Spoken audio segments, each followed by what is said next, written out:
It is wonderful to see all of you here for this workshop. We are the Telling Your Church's Story Online. If you thought you were supposed to be somewhere else, this is your chance to get up and leave, and we won't be upset.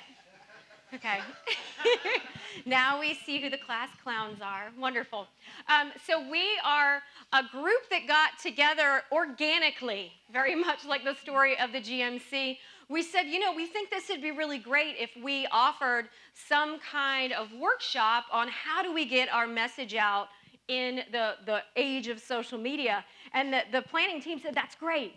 You want to do it? And I said, yes, but can I have a team? Hence, the team.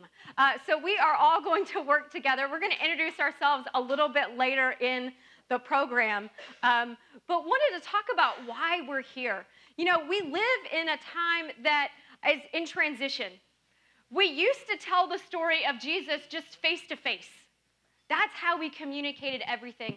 But we live in a time now that has been coined the frigital age. We live in a frigital space. It's between the physical and the digital. And so the goal of this workshop is to help you with ways that you can move from, hey, we used to tell this face-to-face in our community, but we realize that we have to take the message and the good news of Jesus into social media, online, and how can we do that most effectively? So in order to start doing that, in order to start talking online, you have to be very clear about what you're trying to communicate. The message has to have clarity, and this is called branding, right? This is how people look at your logo, they look at your colors, they look at the way that you present yourself, and they go, oh, that's who that is. Every time we see the golden arches, we know what's up ahead on the interstate, right? They don't change the font of the golden arches. It's always been the same, and so that helps give us a clear image. So we're going to introduce ourselves to you, showing you the branding of our churches. Am I first? You are first. Oh, I know I was first. You're first.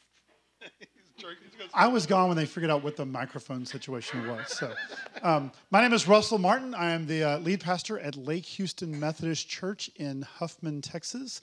And I just want to kind of show you all just a little bit. This is kind of, you see kind of that whole gamut of the branding. So this was the logo that we came up with. Our church story is that we were flooded by Harvey, and they rebuilt the church and built a new church. And so Rising from the Water was their capital campaign for that. Thus kind of led us to this logo that we've kept.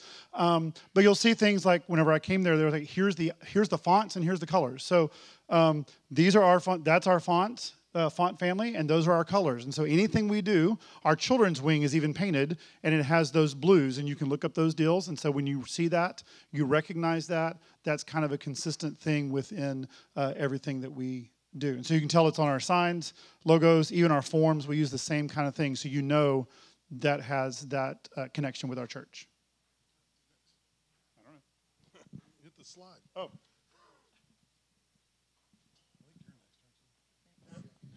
All right. Good afternoon, everyone. Do we have a question? Yes.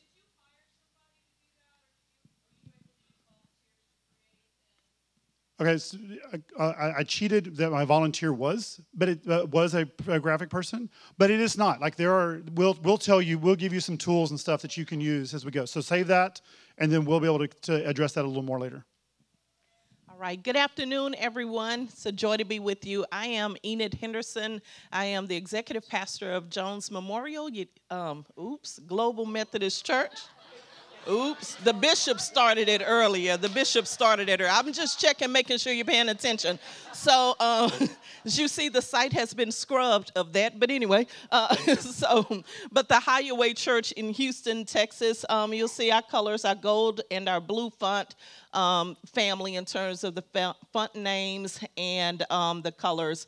So the pictures on that site are not stock photos. Those are actual images. So from the congregation. So you'll see some consistencies in our color and our branding, and our mission statements is we follow Jesus and we do what Jesus did: love, serve, reach, teach, and pray. Hello, everyone. I'm Pastor Kevin McMacken. I'm the pastor at Caldwell Methodist Church, and I'm the only one that didn't follow instructions and give you the color palettes of everything. But if you want them, I can give them to you. This is the brand that we've created for the church, and a couple of shots from our website. Running with that blue, we chose blue because in the social media world, blue usually is meant to represent people. So we wanted to stick with that theme. You think of Facebook, Twitter, things like that. They always go into those blue colors. So we wanted to express that our church is about people. And so we subconsciously put that in there like that. And to jump on that little question right there, I'll give you a little taste. We did not pay a graphic designer to make this. We did it through a program called Canva, which we're going to talk about very soon. And the main things that the themes that we were looking at in our logo was Scripture and Christ, and then also some kind of reference that we are a Global Methodist Church. And so that's how our brand came about, and we plastered on everything. It's even on the shirt I'm wearing today. And who we got next? That's you. It's me. Oh, my videos aren't going to play. That's fine. Okay. So if you look at what they just did and you go, oh my gosh, we don't have a graphic designer. Oh my gosh, I don't have people who are going to be able to pick colors and things. That's okay. The GMC created a branding guide. You can access it on their website, and it will tell you everything you need to know about how to use the logo and what are the beautiful colors that they use. I see all the cameras going up. I'm going to get to this, but we'll send you a copy of this entire show. So you don't have to, as long as you're willing to give us your email address, you don't have to take meticulous notes on it. So the church that I pastor, I'm Pastor Wendy Heineman, and I am currently serving Sweeney here in Texas, getting ready to move to Rosenberg on August 1. We said we don't have time for that. We need to get out in the community, and we just want to go simple. So we said, hey, we'll just take the Global Methodist Church brand and use it as our own. And that's exactly what we did. So we used their colors, we used their logo, and we put a little spin on it with that fun of Sweeney. So that's who we are. That's where we come from. And we got together because we wanted you to have an opportunity to learn different ways to tell this story online. So in order to tell this story, it requires a toolbox. You guys are already running through your heads like, how'd they do all that? What's going on? I want to warn you that what you're about to experience is like drinking from a fire hose, okay? Right. It's going to be a whole lot. We are going to share this with you, so don't feel like you have to write everything down, so you can go back and look at it at your own time. At the end, we're also, when we solicit that email address, we're also going to give you a chance to ask questions on that form, and we'll tell you how we're going to use that later to really help equip your local congregation to do this work. So the fire hose is a good imagery, but we're Methodist, so like the potluck works better, right? So we're about to show you this massive potluck table. You can taste it, or you can just look at it and go, that's nice. And then some of it you're going to want a great big helping of. So don't be overwhelmed as we go through thing after thing after thing, right? So we're going to show you resources that are available that are out there to do different things to tell your story online, to build that toolkit of those things that you might need. We're going to start with free resources. I just realized I have the lavalier, and I don't need to hold the mic. There we go. All right. So we're going to start with free stuff. The first thing I want to tell you about is Google search. You should go on to Google, and you should type your church's name in. Something like this is going to pop up. I picked one of our friends in Arkansas. When you look at it, you need to make sure that the name is right. Some of you have had name changes that you need to address. You need to make sure that the address is right, the office hours, the phone number, if you've changed your website. If you find something that's wrong, you're going to look at this little button down here that says Suggest and Edit. You're going to click it. It's going to take you to a new page, and it will let you edit all of the information about your church. That's free, it's easy, and it's how people search for a Global Methodist Church in your area. The next thing I want to tell you about is a great nonprofit tech marketplace called TechSoup. TechSoup is an organization that vets nonprofits, and then it gives you access to an amazing marketplace of free things or deeply discounted things. Oh, wait. In order to get your TechSoup approval, you have to prove to them that you are the nonprofit. They are going to ask you for that IRS letter. They are going to ask you for minutes of your meeting when you voted to join the Global Methodist Church. They're going to ask for that welcome email that you got saying, hey, you're part of the Global Methodist Church. The things that are universal for that application were provided to us by Roger Clayton. You heard him talk earlier. He's at Needville right now. His church got the approval through TechSoup as a GMC, so it can be done. That QR code takes you to the link of the documents that are universal to all of us, so you don't have to go find them. Okay? So once you get in, these are some of the organizations and companies that partner with TechSoup. You can get all of Microsoft Office Professional for free. You can get all of Google Workspace, including Drive, Doc, Sheets, Slides, Forms, emails, calendars, for free. In fact, this whole presentation that you're seeing was created in Google Slides with all four of us working at our own pace, at our own time, putting in our stuff. There's also internet security, QuickBooks. You can buy hardware. You can just get laptops off of it. So it's a great resource because we know that sometimes you don't have the resources you would like to spend on technology. This lets you get these things for free or at a deeply discounted price. I'd recommend everybody gets TechSoup for their church. The other thing that Kevin already mentioned is Canva. Canva is a fantastic online graphic design program. It is also available free for nonprofits. You can go in, you're going to go to the nonprofits and sign up. They're also going to ask you to prove that you're a nonprofit. You'll use some of those same documents that you used to convince TechSoup you were a nonprofit with them, all right? This one you're going to set up kind of the same way. I'll just throw this out as a cautionary tale.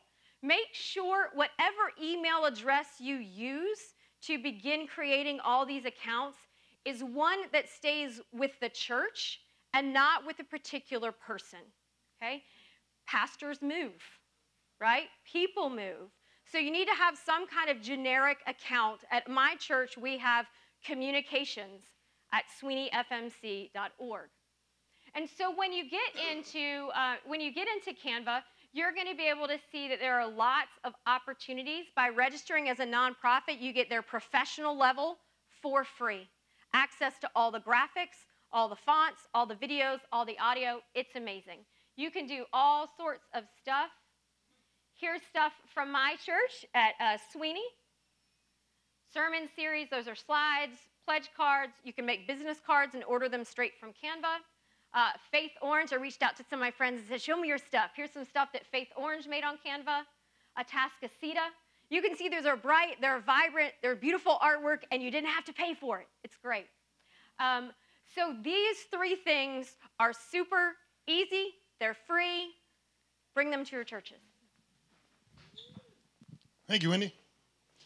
So I got the wonderful privilege of talking about communications and websites. Who's excited about that?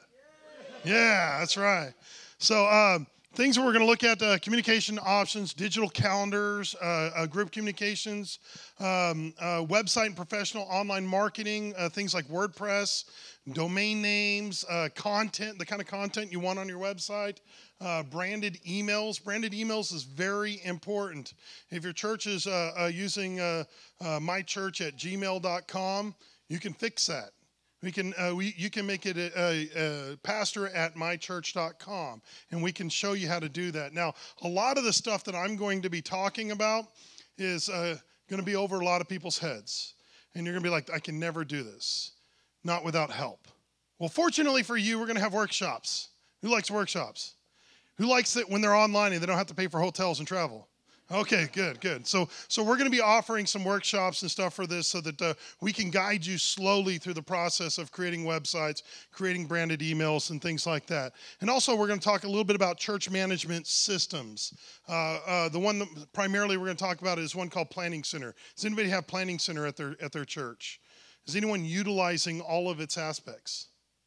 So we're going to talk about some of that stuff. Okay, so let's see. What do we got? So connecting to the church, your calendar. One of the easiest ways you can connect with your church and tell them what's going on is a simple calendar. On the left here, I've got a Google Calendar. Of course, you can't really see what the content is on it. It's a Google Calendar, right? And on the right, I've got the calendar that's actually from Planning Center. So if you have Planning Center, you can use the calendar aspect. And the beautiful thing about it is it can embed on your website. You can actually make a page on your website that says calendar. And then people will go there and they'll find your calendar. And it's amazing. And so they want to say, hey, what's going on in the church? They can look and see everything that's going on. And the beautiful thing is if they're interested in certain things, the one with Planning Center, you can actually search through for like Bible studies. You can organize things through tags and Bible studies and stuff. If all they want to see is when Bible studies are, they can find it. Stuff for their children, they can search through it like that. So having a calendar on your website is a very effective way of sharing that information with your church. Connecting, other ways to connect with groups of people. Facebook groups, GroupMe, MailChimp, Constant Contact, and through Planning Center. There's this really cool application called Church Center. It's an app that you can invite your congregation to download, and you can set up groups in this thing, and there's messaging. So say, who's in charge of a Bible study? Who's got a Bible study? How many people love to adjust their email list on their Bible studies as people come and go? Well, the good thing about this, through Planning Center, you can actually create a group, and then people can add themselves to it, and they can subtract themselves to it. So you don't have to mess around with your email list. You just go into the app, and you can send them notifications for whoever's attached to your group. It makes it very streamlined and easy to work. MailChimp is really good for sending out branded emails and very informative emails to your congregation.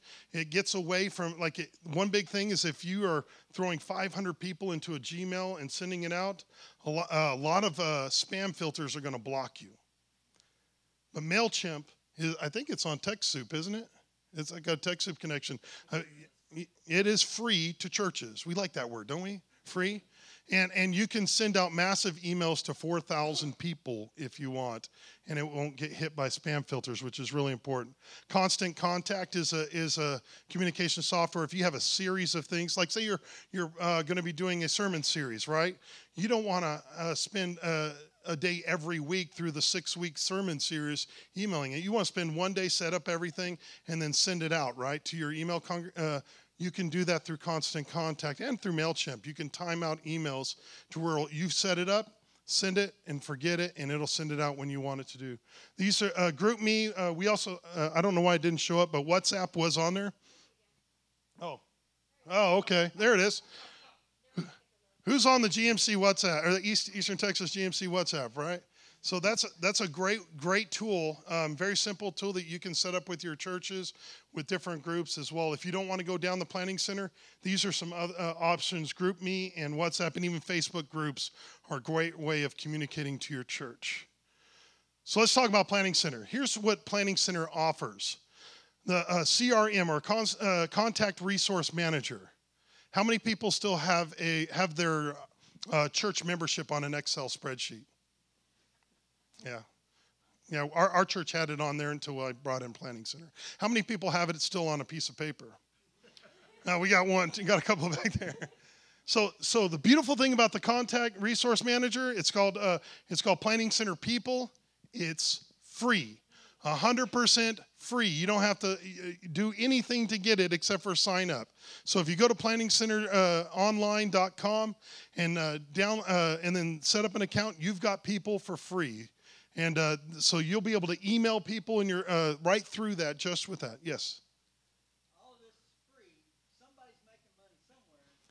Yeah, I'm going to show you where they're making money in a minute. So they have other things like calendar. The calendar does cost a little bit, but it's like maybe, I think that was like $5 or $6 a month. It's not very much.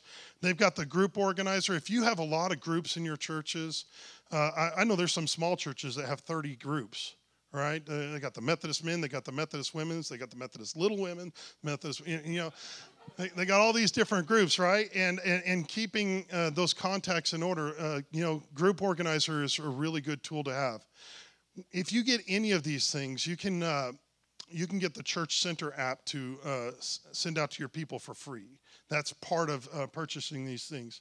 The event planner and register. If you have a lot of events that you need to take money from or receive money from, maybe you're having a workshop or something, like we're having one on August 12th for fellowship bands, which you can go to our website and find out about. And you need to take money from that. That's a tool that you can use. Giving portal. This one doesn't cost you anything. They pay the transaction fee, or the church takes the transaction. I know many of us are using those now. I think a lot of us moved over to that because of COVID, right? Being able to give online. And so they have a giving online, and on the Church Center app, you'll be able to go right to that directory. Now, this has been a tool that was, when I introduced it to the church, they were like very skeptical about having their stuff online, but the best part about this is they have control. Every member of your church gets a login and has control on the information that is shared on the directory. If all they want is their picture on the directory, they can have it just their picture. If they want to have their telephone number, email address, and mailing address on there, they can do that. And anybody that has the app in your church has access to this. It's a great tool. Worship planner. I use Planning Center for my worship planning because it organizes everything that I need to share with my teams. And then my choir director can go in there and put in the songs that they want. My praise band can go in there and put in the songs that they want. And the beautiful thing about it is once it's put in there, anybody that's connected to it already knows what's going on. It reduces the amount of meetings that you need to have for worship planning and make sure everybody's on the same page. I'm going to move on. So the CRM is free. I'm going to say that again, free, because if you're still using Excel, the problem with Excel is when you send it to somebody, they get that version of it, and they never get the new version when you update it, right? With this, anybody that has access to or needs access to your membership database, as soon as somebody updates it, it's changed. If a member of your church moves and goes into their profile and updates their address, it changes it for you. So it's a very good tool to have. I'm going to fly through this stuff because other people want to talk, right? So that was the Church Center, and I talked a lot about what it does. Online givings on there, worship check-in, registrations, groups. The good thing about groups is if you're doing a Bible study and you want to send out some information about the Bible study, like maybe an agenda or whatever you're going to do, you can put it into the group. Everybody can download it. And later, if you want to use that resource again later, it's always available for you. Anything that you put into your group as a resource, PDF, whatever, it'll stay in that group for whatever its purpose. We use it for our Board of Stewards meetings to keep track of our financial reports and our minutes for our meetings. And the beautiful thing about that is when we onboard somebody, they'll have access to those minutes and financial reports from the past. And so that really helps with onboarding. The two most popular places for prospect and members to search about a church is either their social media accounts or their website. And they'll find out who or where you are on Google, but when they want to find out who you are, they'll look at your social media and they'll look for your website. So if you're not active on social media or your website, this is where I'm going to fly through the website. First thing is having a good domain name. Sometimes having a bad domain name that will go to a good one. These are the domain names that our church has. And all of them redirect to the one on top, caldwellmc.org. Every single one of them. The beautiful thing about domain names is you can have caldwellyouth.org and it will redirect to your youth page on your website.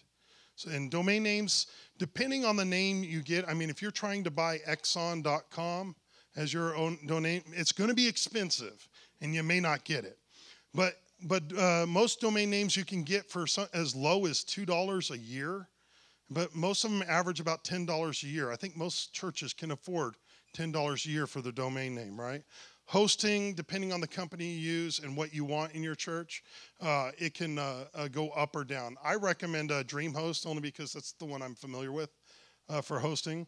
And DreamHost works alongside of WordPress, which most websites are using for, unless you're building a website like for a major corporation, WordPress is probably all that you need. It's got beautiful blocks that will create, you saw our websites before.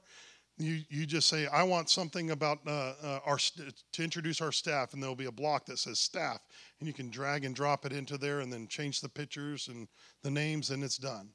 And like I said, we're going to have a workshop on this, on how to do that, and we're going to build a website from the ground up in an hour. How's that sound? All right. Content you should have on your website. These are the 5 things that I believe you should have on your website. A landing page. And the landing page is not the name of your church. It is the name of your church, but that's not what you're trying to do. You're trying to express the life of your church. People don't want to come to a company. They want to come to a family. They want to come to a group of people that are like-minded, that believe that Jesus Christ is their Lord and Savior, and are not unafraid to show it. They want to go to a church that serves. So having pictures of the way your youth is, the way the way they serve in the community.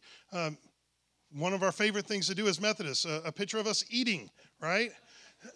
Put stuff like that, and like she said, not stock photos.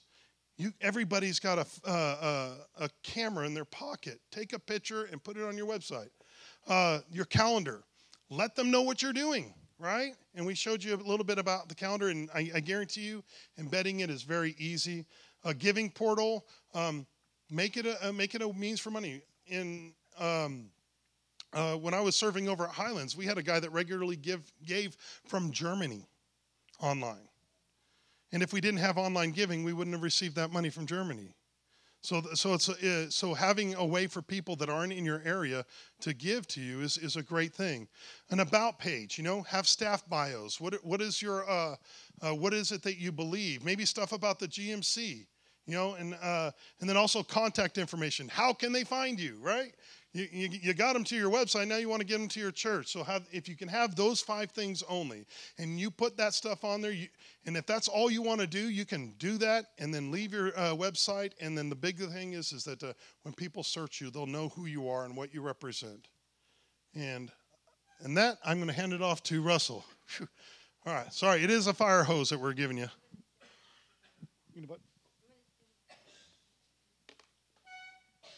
Hi. I've introduced myself already. I talk fast, so I'm going to resist the urge to talk fast, but still get you a lot of information at one time. It was a long time. It was not long ago. Church happened on Sunday morning. You had an hour, maybe 2 hours to connect. So you put all that information in your church bulletin or whatever. But the reality is now with digital, we have the ability to reach people 168 hours a week. So the ways to do that. So just a couple things. I'm giving you more of an overview. He was very practical. I'm not going to be as practical, but I will be a little practical. So just a couple things to consider. 90% of millennials use social media. 1 in 5 couples met online. 72 hours every minute video uploaded. And some others there. The most active group in social media is mothers with children under the age of 5, and the fastest growing user base is those who are 65 or plus. I don't know where the 9 came from. But one of the things that social media allows you to do, and that I encourage you to do when you're using social media, it is not, and you will hear this several times, it is not just a top-down communication. I went through and looked at several pages, and a lot of them were just Facebook page was this week's sermon, last week's sermon, the previous week's service, the previous week's service, or page and page after all the things, advertisements of what you are doing. Don't just communicate what you are doing. Like Kevin said, show who you are. So It's a conversation, not a bulletin board. Post things that are relevant to everyday lives, photos, quotes, questions. Marvel or DC. Post it up there. You get conversation going. It's not the most, spiritual conversation, but it does drive conversation. And then ask, what's your favorite hymn? What's your favorite song? Post those things that create conversation and community. Don't just post what you are doing. Also, the thing is to interact when they update their statuses. Just click like. If someone posts on your page, like it, respond. It's a conversation. It's not a one-way way of communicating. So what I'm going to do is to speed up is I'm not going to read my notes. I'm just going to read what's on the screen and comment on that, and hopefully it'll go fast. Another thing social media does is to be able to reach out to new people. So first, you can connect with your congregation that already exists, but it's also a great way to reach out to new people. So one of the important things is creating that viable presence on social media. Creating that interactive presence on social media. Create shareable social media for your congregation to share. One of the best things you can do is ask your congregation, hey, I need digital disciples. And basically that means like, share, repost, comment, and pass on everything that we're putting up or the things that are important to you. So VBS, we are at Vacation Bible School, and we put pictures up. I said, like these and share them, because here's the reality. You have people, if you're on social media, you have people in your circle that I don't have or that my church doesn't have. And when you repost, you've then shown your circle what's going on at your church, what's important to you, and you've passed that. And if from our church account or from me, that will never get there. That will never get to those. But when you share it, it does. And then when several of you share it, it shows up to more of the people in your circles, wherever that is. So create that. And then also be present and consistent. And my thought on this is you're going to see a lot of different networks and things that you can get involved with. Do what you do well and don't do what you don't do well. Like if you're not on TikTok yet and you don't have time, don't start. Maybe save your name. Maybe grab your name so you have that later, but don't, a lot of times too, you look on social media and the last post was 6 months ago. That's irrelevant. That doesn't work. It's not going to be fresh. So if you're going to do it, Instagram, Facebook, whatever it is, stay in it and be consistent with what you do. So a couple things to consider. The first one was don't do it all. Pick where your church is and start with that. Maybe expand out if it's a need. Find out where your church, including your students, are. Youth minister, so I'm going to throw that in there. Make sure you find out where your church and your students are and start there. There's no need to go. Threads is the most recent social media network, popped up 2 weeks ago from Instagram. You might not want to jump on Threads yet because you don't know if they're going to be there. So find out where they are and go there. Be who you are. Don't present something that you are not. One of the things that Kevin said about with the website, like it gives you a great picture. You can convey who you are, your age, your basic people who come to your church, your style of worship, the dress expectations, the activities. You can convey that with a lot of words, or you can convey that with one photo on Instagram or Facebook or your website. So convey who you are. Be who you are. Don't create a false image of your church. Don't say we have 300 people and show a big deal and they show up and there's 15. Like you want to create and show what it is. Also be careful when you take your photos because you can, don't take the shot with where it's empty when you actually could have taken it over here and gotten more people and shown a little bit. So just be real with what you do with your communication. Listen to what people say and post and comments. It is a conversation. And people respond. Don't dominate the conversation, but create a conversation. If you hear anything, social media is a conversation. Provide value. You're doing a sermon topic, you reference something in a sermon, or you say, hey, I read this book, or I went to this website, or I saw this, post that back up here. Hey, I mentioned this, or this was mentioned on Sunday, or this is what our youth are studying, or this is what I was talking about. You can do those and, like I said, create opportunities for engagement and ask questions. The other thing is, with all this, is evaluate, adjust, and repeat. Take a strategy, go with it. We're gonna start posting on Instagram, and we're gonna start posting just pictures.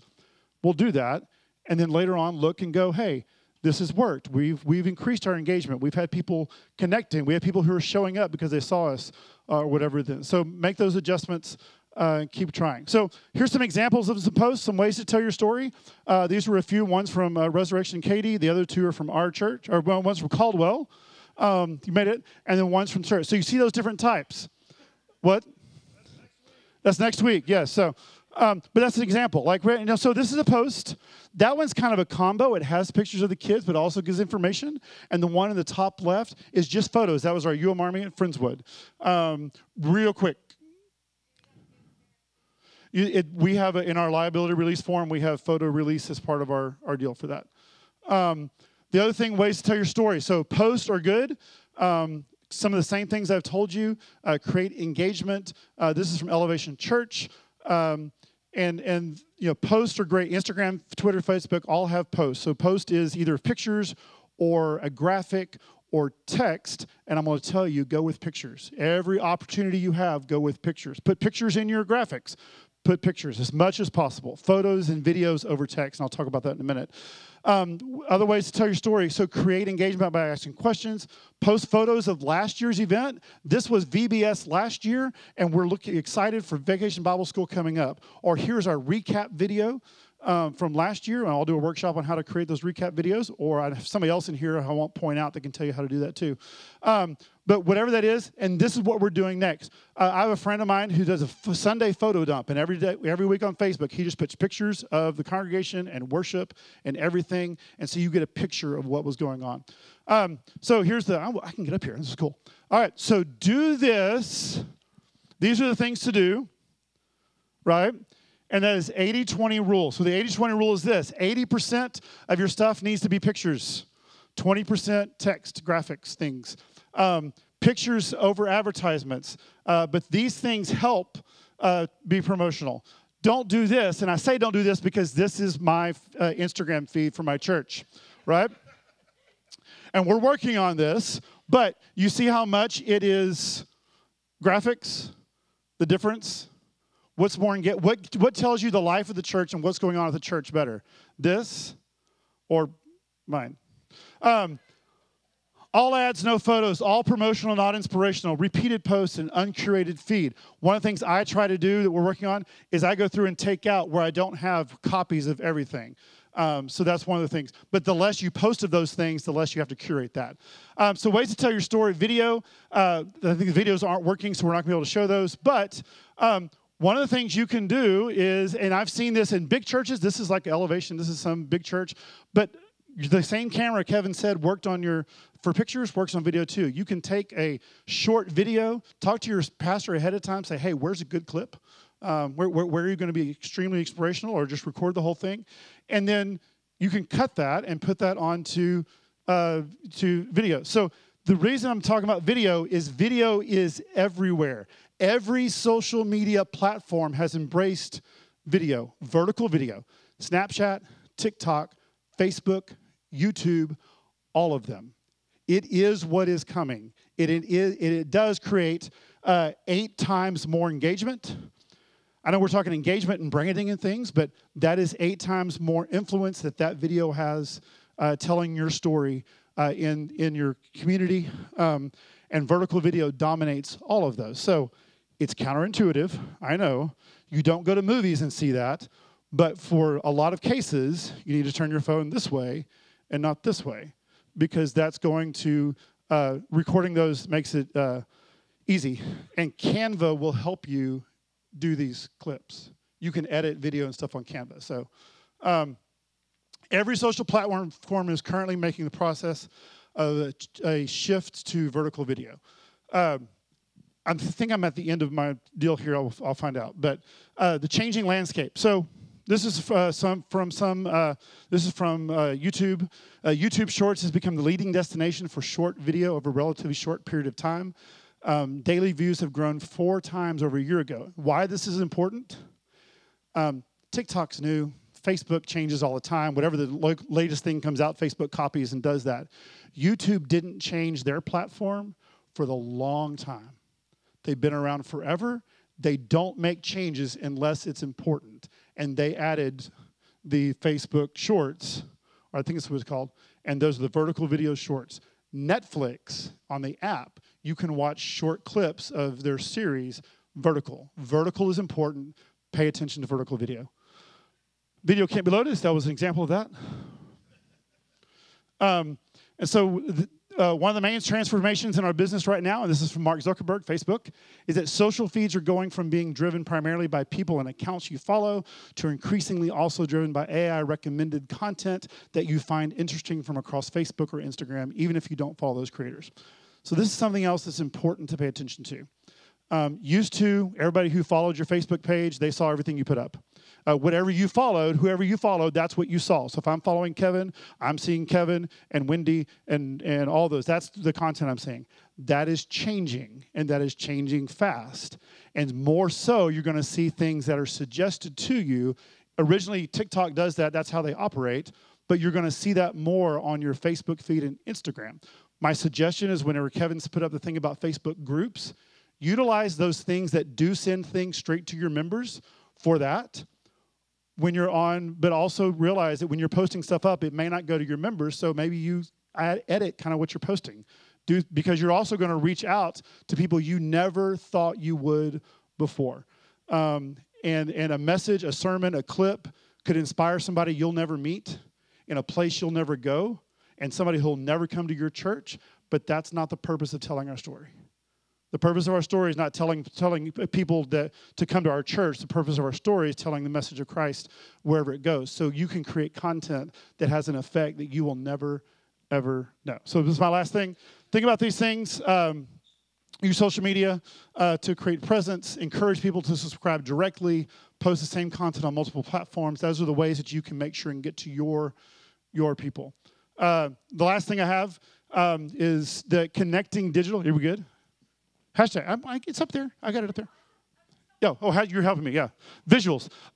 So one thing she talked about the phygital. You said phygital. Like, okay, it's again phygital in here. But the phygital world. I keep getting in the way of your photos. I feel bad. So is connecting the digital, the paper and the digital. And so one of the things, I don't know if this would have one. I'm just guessing. But one of the things you could do is you have a flyer for something, some sort of event. We take and put a QR code on here. Canva will help you create a QR code. Our golf tournament, we had people sign up for that.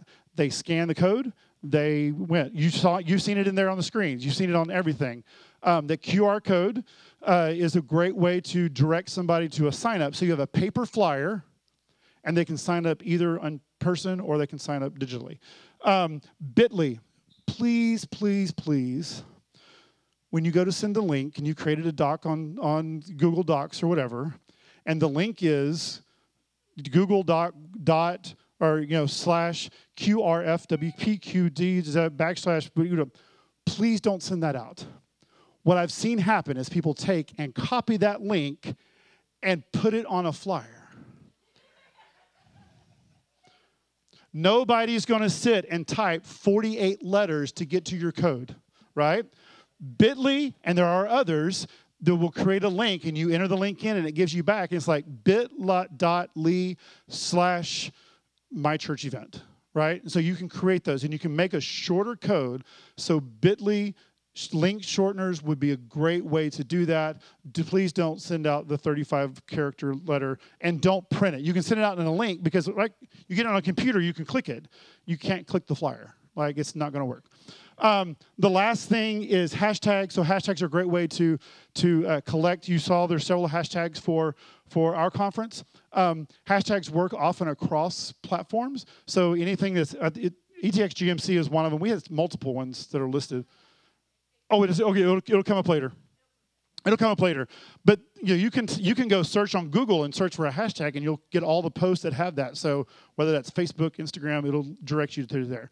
So again, this was a fire hose and a buffet, and I hope I didn't talk too quickly, but I'm going to pass this on because I think nope, that's it. Russell, some love. Lord have mercy. Thank you.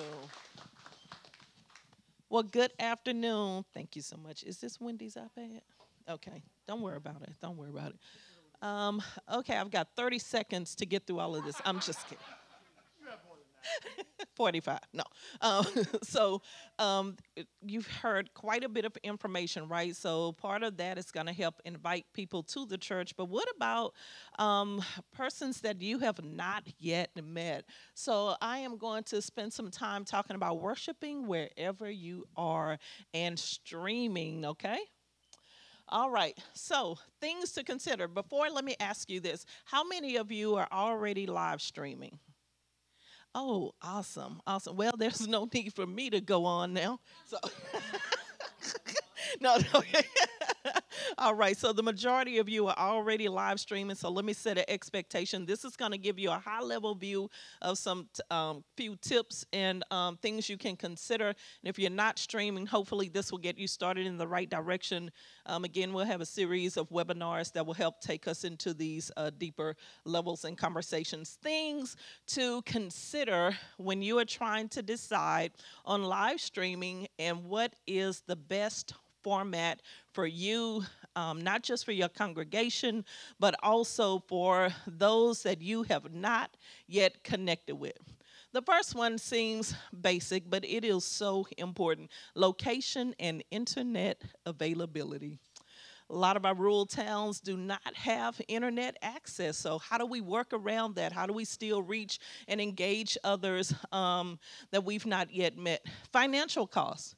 You can do a free version of live streaming. You can do a small budget version of live streaming. You can do subscription costs. You can consider in your annual budget what are the upfront costs for this, and also what are the recurring costs that we can prepare to incur as we move through live streaming. What's in your hand? What do you already have that you think you may have tossed to the side thinking it is irrelevant and unuseful? But what's currently in your hand? What are the tools that you already have? Who are the people assets in your church and community?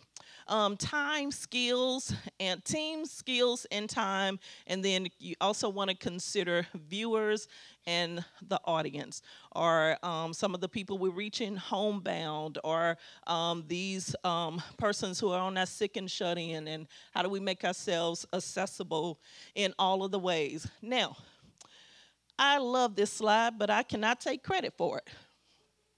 But BibleTalk.tv is responsible for the content on this slide, so they do have some additional resources on there.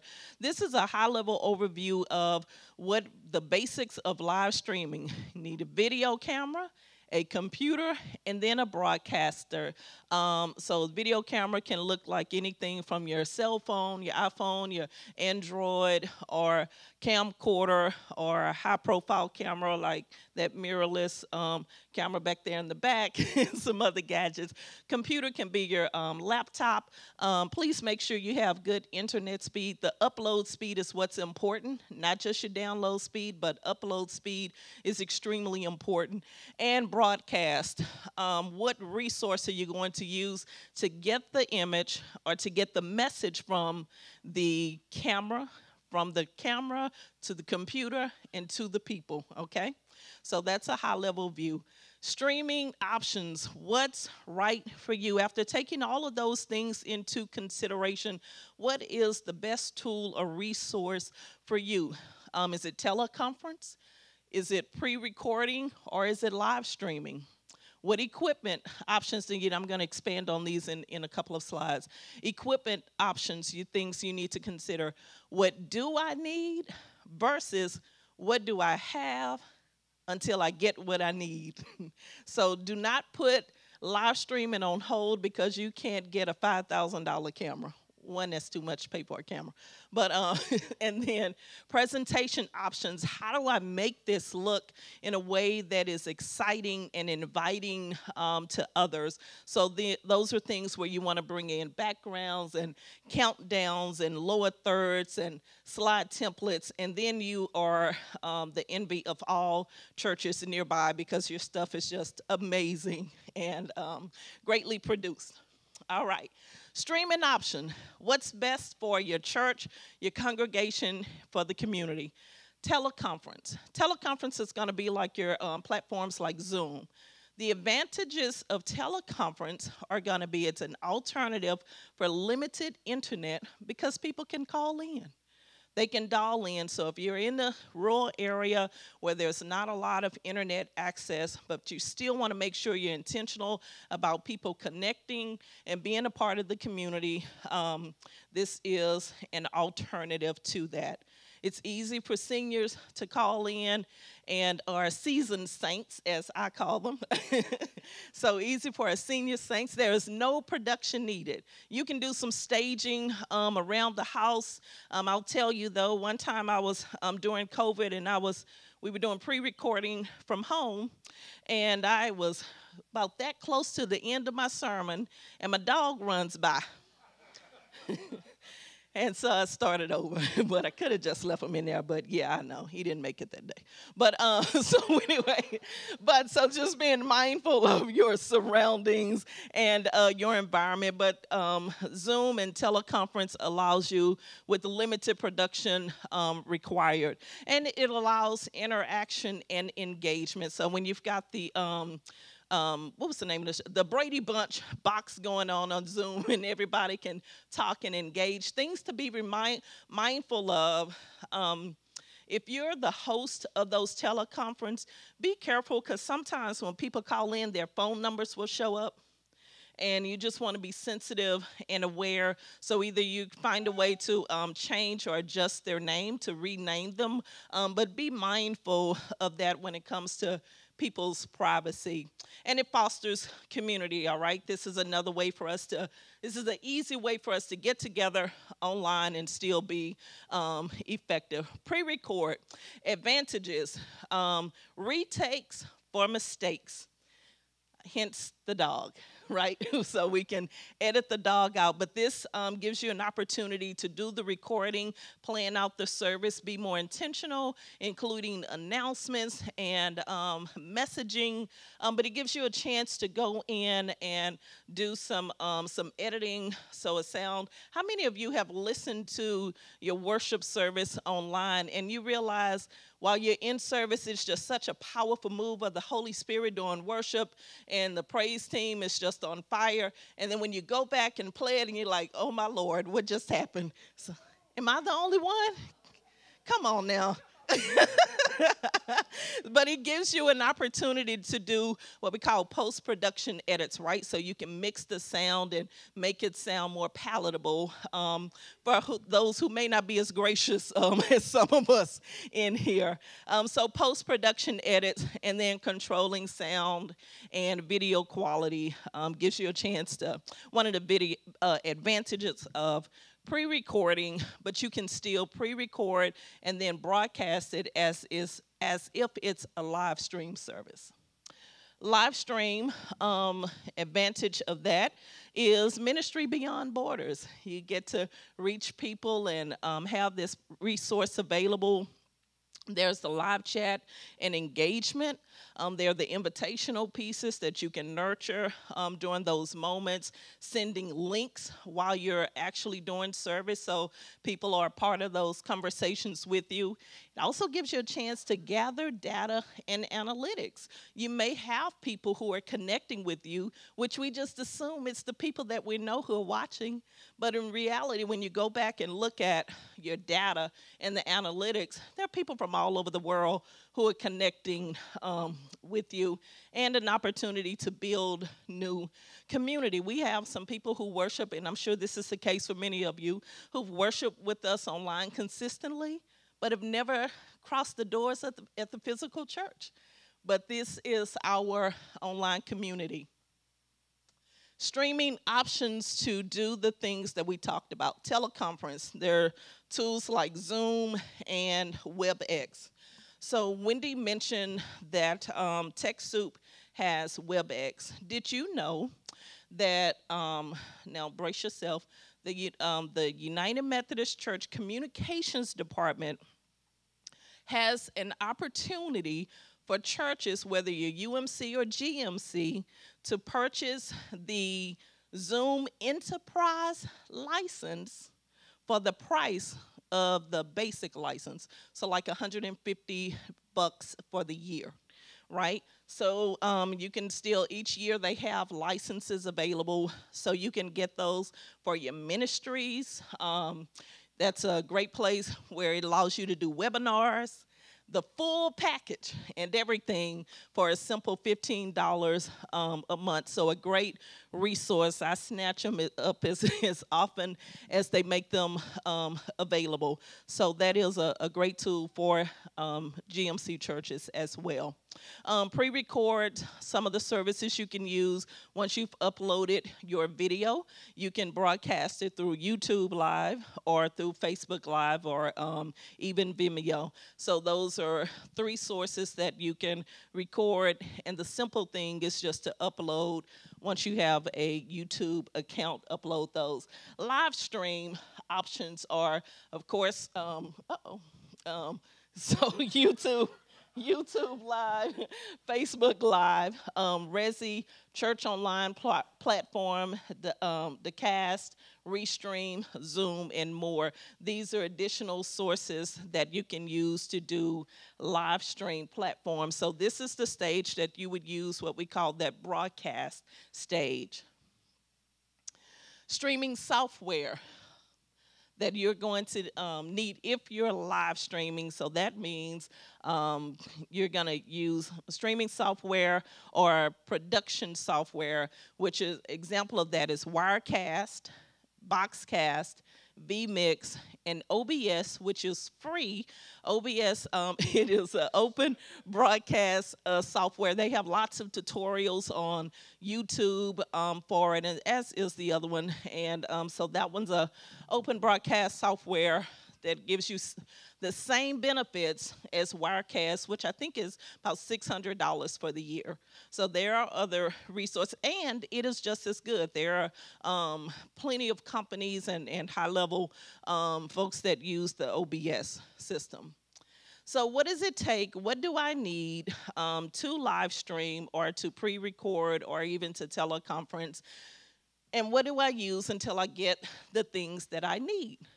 The basic things, no matter which streaming service you choose, here's some things that you'll want to keep in mind and make sure that you have. A recording device. Now, that can look a different number of different ways. We talked about your phones earlier, a simple tripod, camera, and iPad has good video. And don't use the web camera on your laptop. Those really don't put out good quality. So if you use an external webcam, is fine, but the ones that are typically on your webcam, they're good for like your Zoom meetings, but not for broadcasting. That's not the quality that you want. Computer or a laptop.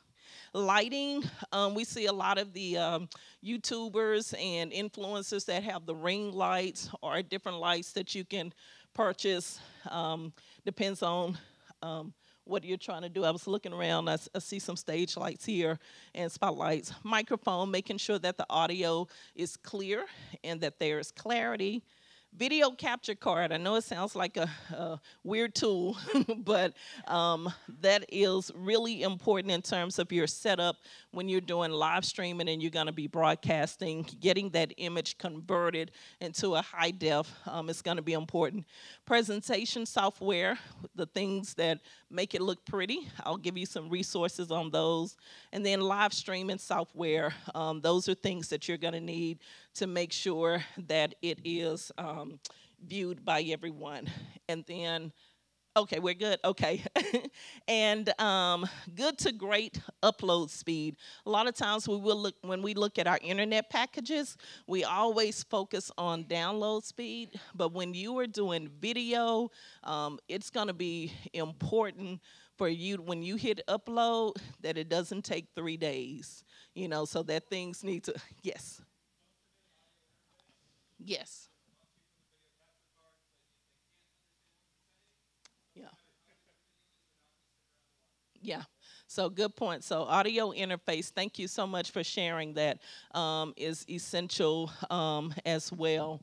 And so worshiping wherever you are in terms of presentation, a lot of the graphics that we see, we talked about Canva and some of the other tools and resources. A lot of these new packages like Igniter Media, some of them actually have Canva slides, in their search. So a lot of the graphic places and sources for images and countdowns integrate with Canva to make it easier for you to customize it to your church and to the media and the content that you're putting out. So we talked about Canva, church motion graphics. A fun thing is the Bible trivia countdown. So it's always a great place to start engaging before service and to get the congregation involved, or even create online engagement with the community of those that are streaming the service. Igniter Media, Igniter Media, that one is a bit costly. I'll just tell you that up front. But they have different packages that you can choose from. Ministry Designs, and all of these places you'll be able to find these countdowns. Don't spend your time trying to come up with a video. Use the resources that are available to you. And Motion Worship, that they have really good rates at Motion Worship, and Worship House Media, Wing Clips, where you can find like the little movie clips from scenes that support the messages that you're sharing, and again, good engagement opportunities there. A few reminders, things that you need to be mindful of when you are preparing to stream. You need streaming licenses, right? CCI license, these are things that will cover the music that's playing. Just because you have it in-house and your praise and worship teams or your choirs will have the content or the copyright licenses does not mean that it's covered online. So make sure you take the time to get the proper streaming licenses you need, which will be for a CCLI license and one license, which covers a gamut of worship and praise music. Another fun thing, engage viewers. Make it exciting.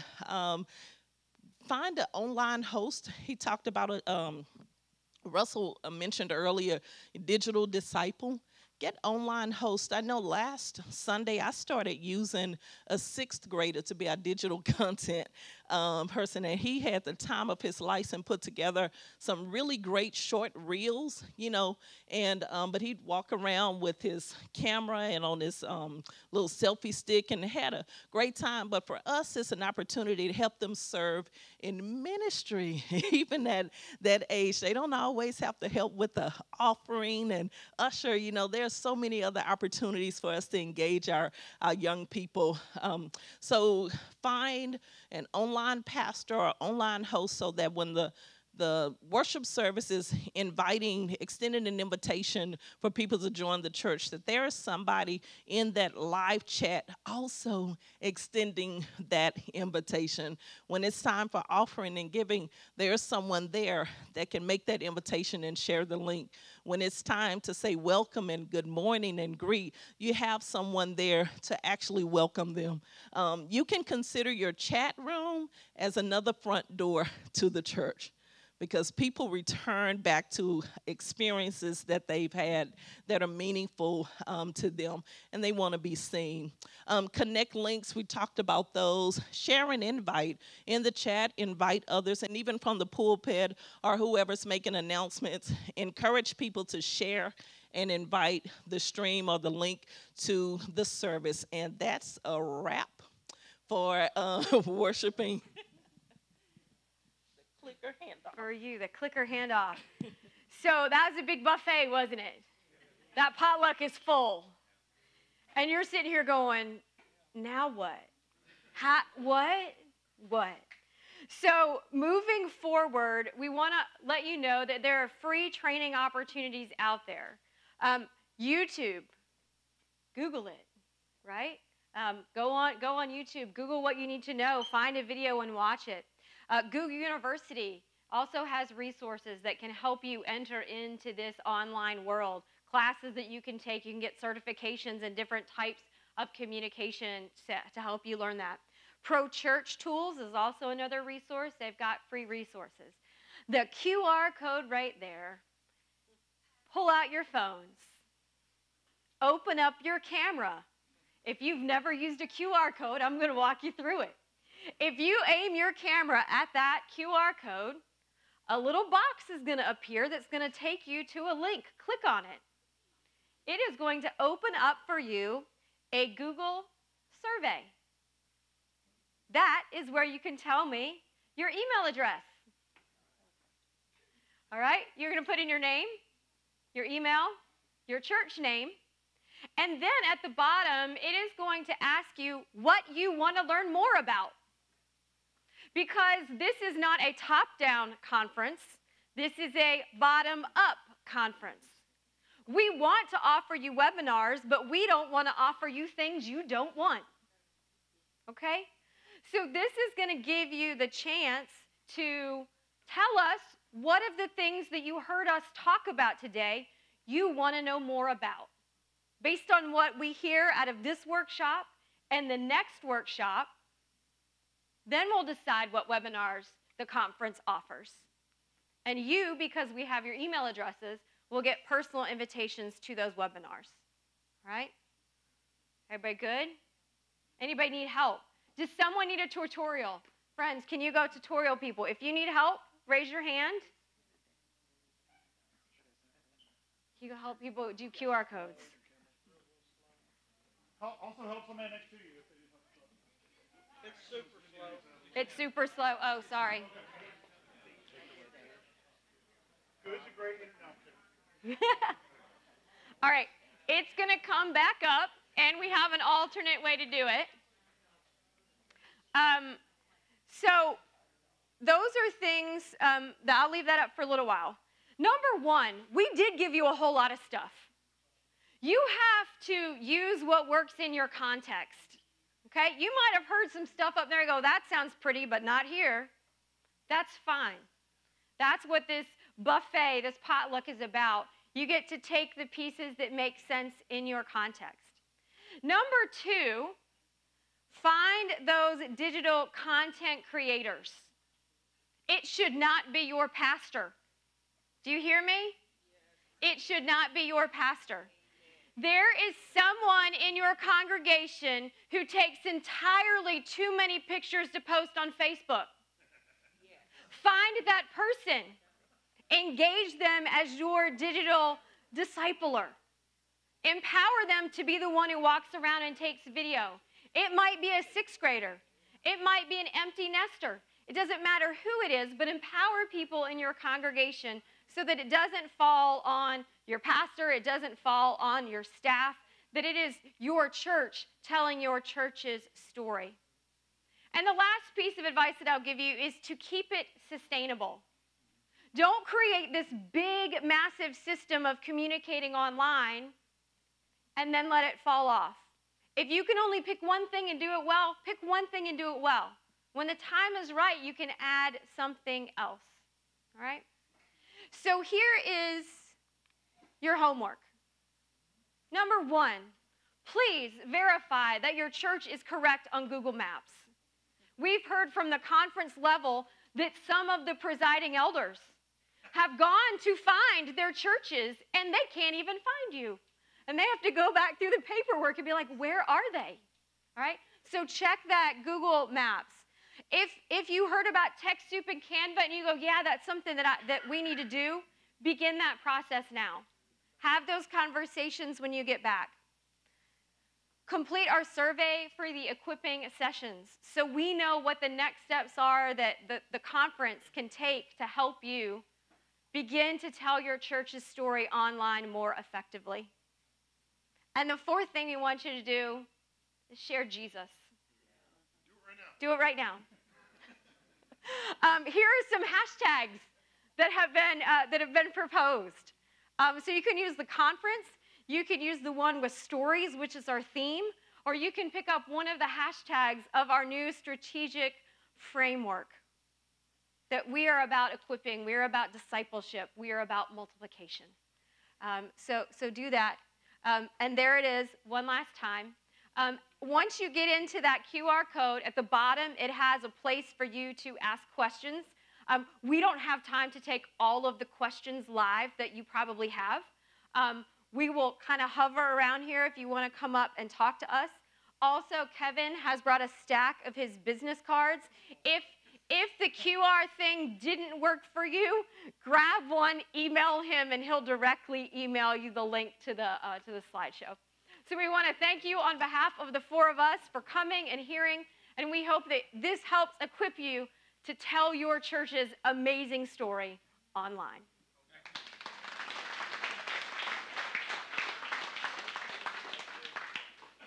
Do we 20 minutes.